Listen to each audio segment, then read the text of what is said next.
How to create a Grubhub account.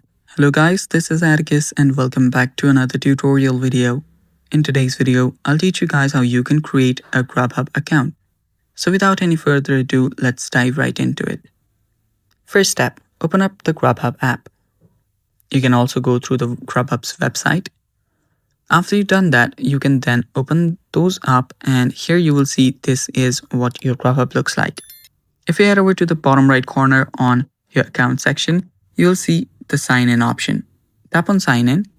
And after you tap on sign in, if you don't have an account, the process is basically the same. You can choose how you want to create an account. You can easily create one by continuing with Google, Amazon, Apple, or Facebook. If you tap on one, just verify your account creation and you're done. If not, you can then use your email address as well.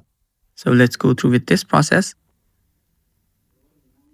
And after you type in the email address, you'll need to choose a password. So type in a password that's strong.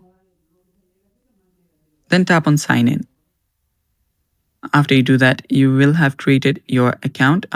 So yeah, the password is wrong, but you're basically good to go. So let me tap on cross. And you're good to go. And yeah, since that email already had an account, it didn't create one, but that should work. And that's all for today's video. Thanks for watching. Stay tuned for more and bye-bye.